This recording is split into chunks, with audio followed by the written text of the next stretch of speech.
একপাশে আমার প্রথমে রান্নাবান্না চলছে, এখন 10:30টার মতো বাজে। ফোড়ন দিচ্ছি গরম মশলা, এদিকে চিংড়ি মাছটা ভাজা হয়ে গেছে। আর মশলাটা এখনো করা হয়নি, মশলাটা করবো। ফার্স্ট আলুটা ভাজতে দিয়ে দিই, তারপরে গরম মশলার মধ্যে কষ্ট করে এলাচ। তুমি বাবা খাচ্ছেই না, তেল জ্বলে গেলে আমার এত তাড়া লেগে যায়, কি বলবো আর। তার মধ্যে ফাটতেই চায় না। আচ্ছা, শুকনো লঙ্কা আছে, শুকনো লঙ্কা। আর কি দেবো জানো? দারচিনি, ছোট এলাচ, লবঙ্গ, শাঁখা, আর দেবো জিরে। জিরে জিরে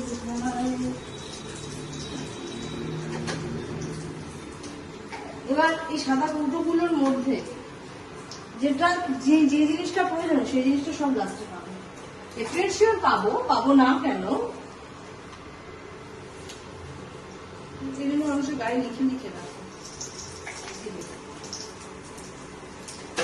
ফোড়ন ভাজা কমপ্লিট।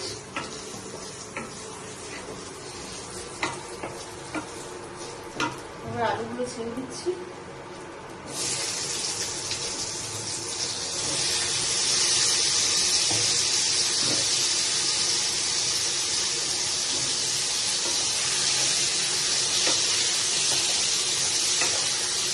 আমি আলু আগে এরকম কড়াইতে তেল গরম করে আলু ছেড়েছি, সেই আলুর একরকম স্বাদ হয়।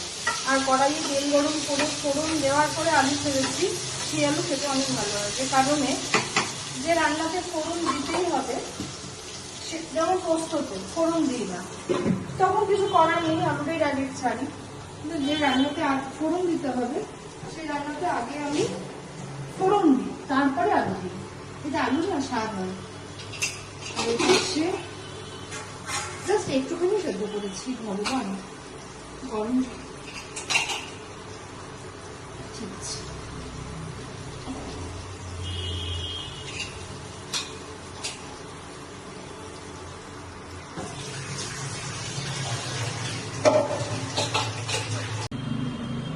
হ্যালো, আমি Anindita, welcome back to my another blog. আজকে সকালবেলায় আমার একজন বাজারের পরিচিত একজন কাকু আছেন, ওনার গাছের কাকু বলো যাই হোক, উনি মানে বয়স্ক মানুষ, উনি বাজারেও দোকান দিয়েছেন, মানে আছে আর কি। ওনার গাছের এই এসবটা উনি আজকে বলেছেন যে আমি গাছ থেকে পেরে নিয়ে এসেছি আর কি। তো তুমি তো নাও দিদি ভাই, তো এটা নাও। এটা নিয়েছি, সুন্দর দেখতে, এসবটা আমার খুব পছন্দ হয়ে গেছে, এটা নিয়েছি। আজকের মেনু হচ্ছে, অনেকদিন ধরেই ভাবছিলাম এঁচুর চিংড়ি করবো। এই এঁচুর নিয়ে এসেছি। এঁচুর কাটতে যদি খুব পারদর্শী তা নয়, বাজারে গেলে আমি কাটিয়ে আনি, কিন্তু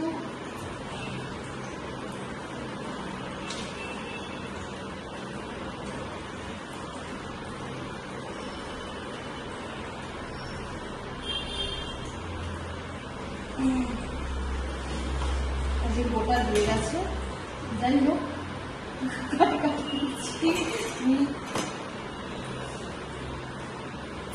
এই হলো মুশকিল, কষ্ট করে। এরপরে মুসলিম মাছগুলো রাখতে হবে।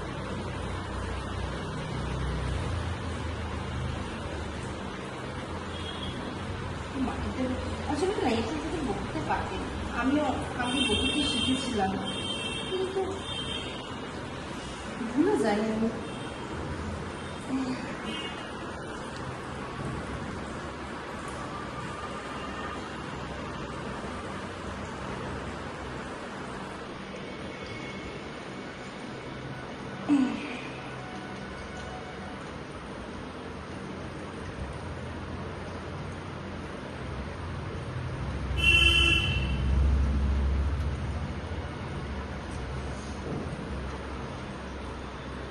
হে ভগবান, আমি জানি না আজ আজকে আমি এই এঁচোড়টা কিনে ঠিক করেছি কিনা।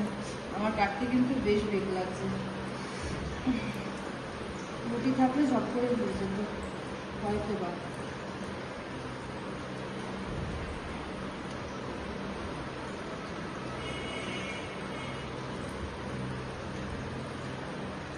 হে ভগবান, শক্তি দাও মা।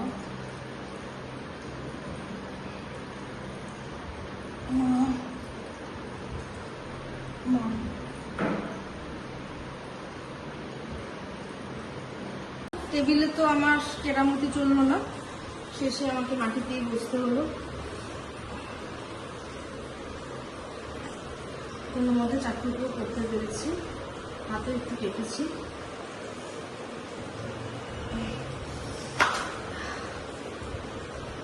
আচ্ছা, এরপরে মোস্ট প্রবাবলি আমার কিন্তু বেসিক্যালি এঁচোড় কাটা ইউটিউব দেখে শেখা হয়। এরমভাবে আমার আঙুলটাই কেটে যাবে।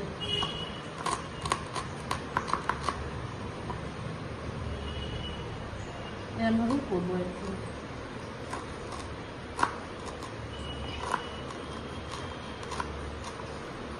বাট এই সমস্ত জিনিসগুলো কি হয়, রেগুলার বেসিস হয় না তো, যে কারণে আমি ভুলে যাই কাটতে হয় কিভাবে। আচ্ছা, এরপরে কি এটা কাটতে হয় মনে হয়, বুকের এই পোর্শনটা মনে হয় বাদ দিতে হয় আই থিঙ্ক। তারপরে আমাদের ছোটো ছোটো পিস করে নেবো, ঠিক আছে না? এরমভাবেই সব কটা আমি কেটে নিচ্ছি। আজকে দুপুরবেলা লাঞ্চের মেনুতে আছে এঁচোড় চিংড়ি, তারপরে আছে মাছের মাথা দিয়ে বাঁধাকপি। এরমভাবে ছাড়ানো যাবে না, এরমভাবেই পিস পিস করতে হবে, দেন এরমভাবেই কাটতে হবে। মাছের মাথা দিয়ে বাঁধাকপি, মাছের তেলের বড়া খেতে বেশ অনেকদিন ধরে ইচ্ছে হচ্ছে। মাছের তেল খেতে আমি না খুব ভালোবাসি।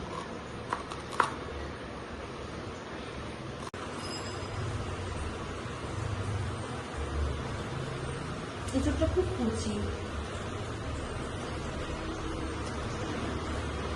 আমি এঁচোড়টা আগে যখন কেটেছি বটিতে কেটেছি, কিন্তু আমার বটি নেই সত্যি কথা বলতে। আমি যা করে সব ছুরিতেই করি, কিন্তু এঁচোড় কাটতে সত্যি বটি লাগে, এটা আমার মাও বলতো। এঁচোড় বটিতে কাটতে হবে।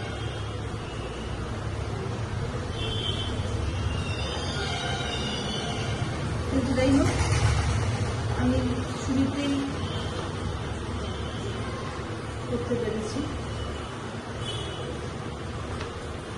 ছোটো ছোটো করে কাটছি, আমি প্রেসার কুকারে দেবো না, একদম কচি তো হয়ে যাবে, কড়াতেই হয়ে যাবে।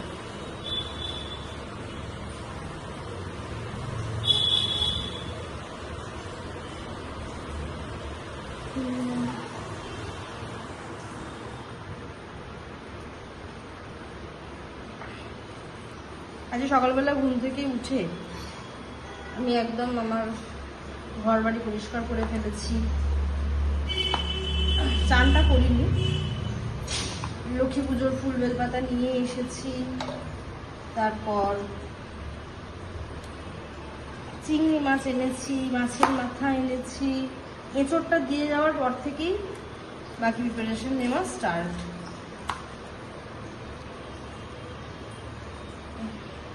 অনেকদিন ধরেই মন হচ্ছিল এঁচোড় চিংড়ি খাবো।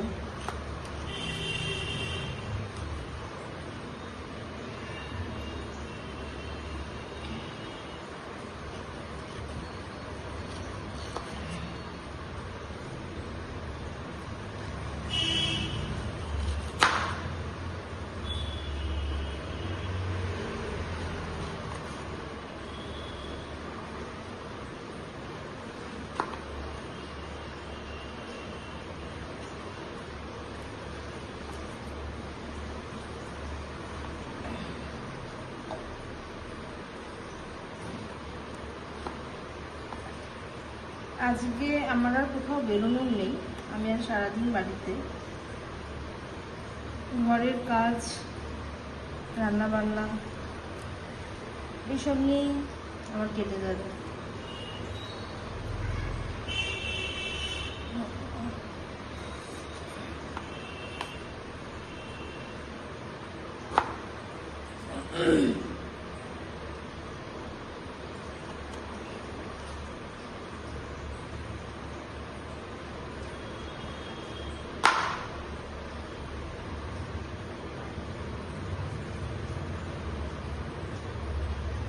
কচি এঁচড়ে বাদ দেওয়ার জিনিস থাকে অনেক কম।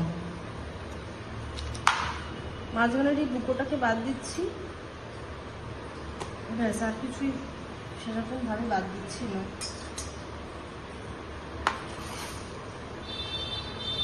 ভেবে তো ছিলাম যে এঁচড়টাকে সেদ্ধ করব না, কড়াতেই করব, কিন্তু দেখলাম এখন আমার অনেক কাজ রয়েছে, সেই জন্য প্রেসারে বসিয়ে দিয়েছি। একটা সিটি পড়ে যাবে, 50% সেদ্ধ করব। আর এদিকে আমি চিংড়ি মাছটা ছাড়াচ্ছি। চিংড়ি মাছটা পুরোপুরি এখনো ছাড়ানো হয়নি, মাঝখানের শীতটা বার করবো, সবই এখন খোসাটা ছাড়াচ্ছি।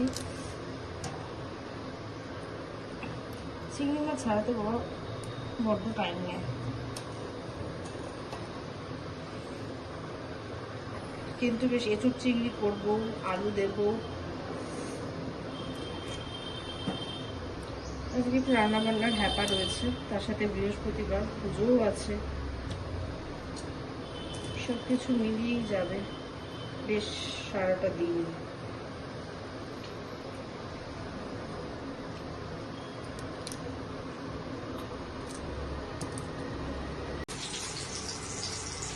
পাশে আমার জোর কঠোর রান্নাবান্না চলছে, এখন 10:30টার মতো বাজে। ফোড়ন দিচ্ছি গরম মশলা, এদিকে চিংড়ি মাছটা ভাজা হয়ে গেছে, আর মশলাটা এখন করা হয়নি, মশলাটা করবো। ফার্স্ট আলুটা ভাজিয়ে দিয়ে দিই, তারপরে গরম মশলার মধ্যে ফার্স্ট করে এলাচ, পুরো বাবা ফাটছেই না,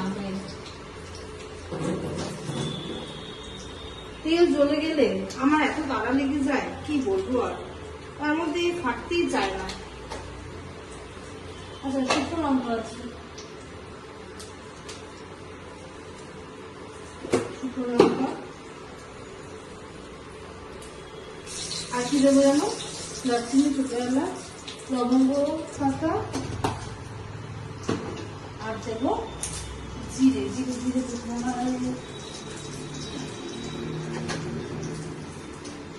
এবার এই সাদা কৌটোগুলোর মধ্যে যেটা যে জিনিসটা প্রয়োজন সেই জিনিসটা সব লাস্টে পাবো।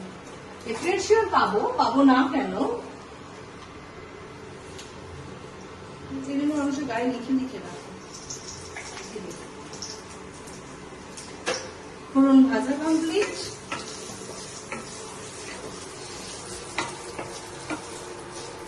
এবার আলুগুলো ছেড়ে দিচ্ছি।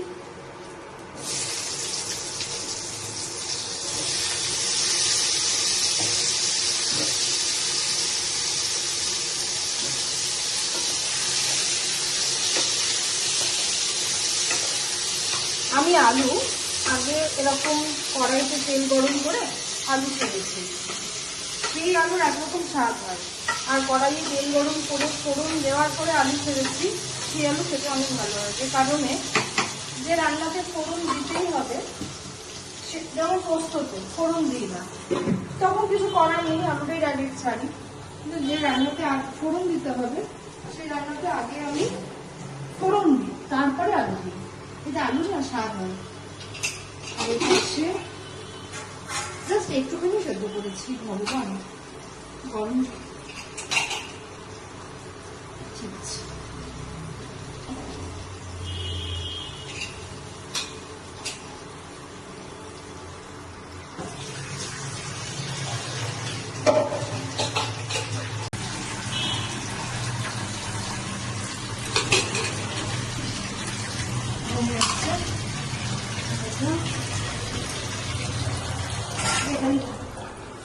আমার দেখা হয়ে গেছে।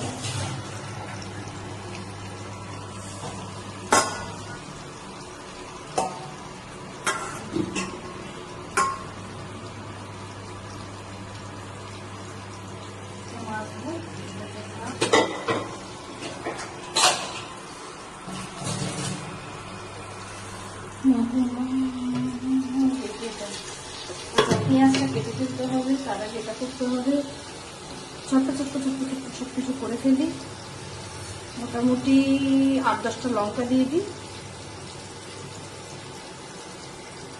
লাল লাল পাকা পাকা লঙ্কাগুলো রঙই দারুণ হয়। বাঁধাকপিটা রান্না কমপ্লিট। বাঁধাকপি রান্নার রেসিপি আমি আগেও দিয়েছি, মাছের মাথা দিয়ে করেছি আজকে। অনেকটা হয়েছে। আজকে রান্না বান্না একটু প্রেশার রয়েছে, ঠিক তেমনি ভাবে কাল পরশু মানে যদি শনিবার দিনকেও খাবার থেকে যাবে আই থিঙ্ক, তখন শনিবার দিনকে নিরামিষ খাওয়া হবে না আমার।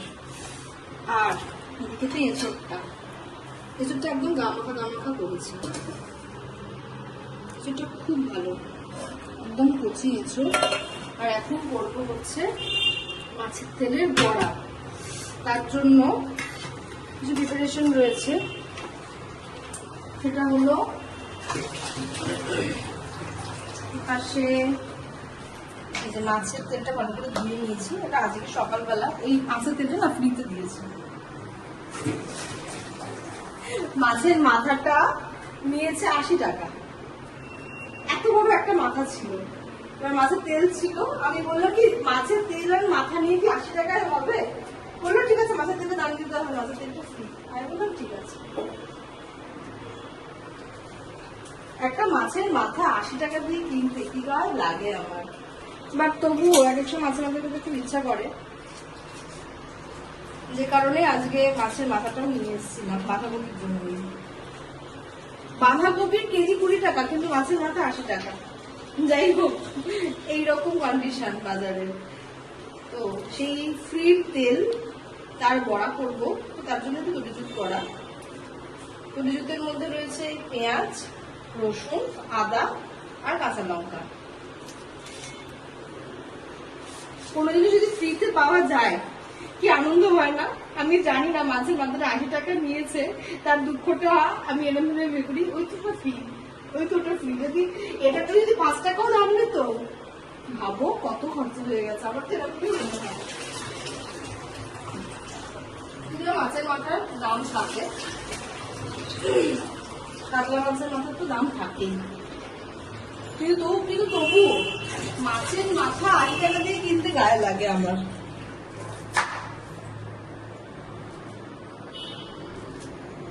খুব ফাইনলি কাটতে হবে। এখন 1টা বাজে। দুপুর সকালবেলার ব্রেকফাস্টটা রুটি তড়কা এসব কিছু করেছি, যদিও একটাও নিজে বানাইনি।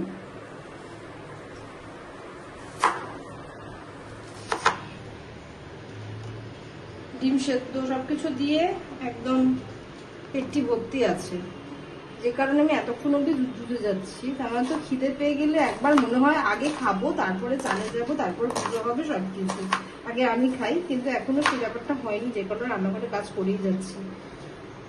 এবার চানে যাব, চান করে পুজো দেব। আজকে বৃহস্পতিবার, মা লক্ষ্মীর ঘট পাতবো, অনেক কিছু আছে আমার। রান্নাঘর থেকে বেরোতেই পাচ্ছি না। আর একটু কাটলে ভালো হয় পেঁয়াজগুলো, দেখছি করা যায়। কালকে রকেট প্ল্যান্টে একটা ছত্রাক দিয়েছে। প্রথমে দেখে কি এক্সাইটেড, এটা কি না কি হয়েছে। তারপরে দেখলাম আরে ভাই এটা তো ছত্রাক। তারপরে মুখে তুলে ফেলে দিয়েছি। সেটা যদি আপনারা ভিডিওতে দেখেওছেন যে আমি বেশ এক্সাইটেড, একটা কি একটা হয়েছে। বাবা, তো ছত্রাক মানে আগে কখনো গাছ টাছ আমি করিনি, তো এই জন্য আমার কাছে খুব এক্সাইটেড আমি সবকিছু নিয়ে। আমি একটা না ওইরকম চপিং এর কিনে নেবো, আমার খুব অসুবিধা হয় এরম ভাবে।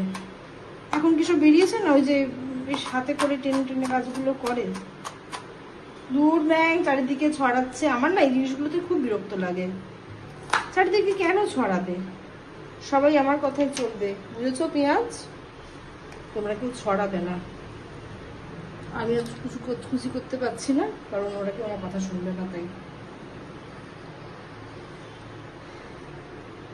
পেঁয়াজ, রসুন, আর একটু সামান্য আদা দেব, কাঁচা লঙ্কা দেব, আর বাইন্ডিং এর জন্য কি দেবো জানো, বেসন বেসন বেসন আছে, চালের গুঁড়ি ঘরে নেই, তাই মচমচে করার জন্য কিছু নেই। ও এমনি আমি বলে বলে খাবো মচমচে মচমচে মচমচে, তখন এখন এত বেলা হয়ে গেছে, এখন বাইরে কিছু বাইরে যেতেও ইচ্ছা করছে না, আর চালের গুঁড়ি ছাড়াই করবো। আর আমি বেকিং পাউডার বা বেকিং সোডা কোনোটাই ঘরে খুব একটা আনি না, মেনলি বেকিং পাউডার লাগে, সোডা দিয়ে কাজটা করে আমি মচমচে করার জন্য, বাট আমার কাছে সেরকম কিছু থাকে না, আমি রাখিও না ঘরে। কেক বানানোর এক্সপেরিমেন্ট আমি এখনো করিনি, আমি আগেই বলেছি এক্সপেরিমেন্ট রান্নাবান্না থেকে আমি একটু দূরে থাকি, তবু আমার কেক বানাতে অনেক ইচ্ছা করে।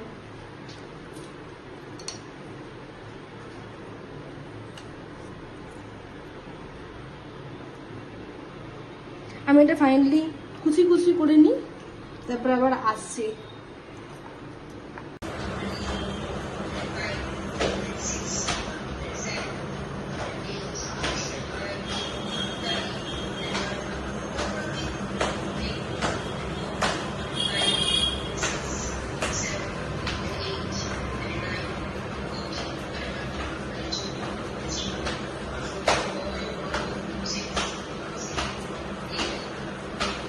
আজকের ভিডিওটা এই অবধি, আবার দেখা হচ্ছে কাল আর একটা নতুন ভিডিও নিয়ে, আর একটা নতুন ব্লগ নিয়ে, আর একটা নতুন দিন নিয়ে। ততক্ষণ সুস্থ থাকবেন, ভালো থাকবেন, হেলদি থাকবেন, আর আমার সঙ্গে থাকবেন।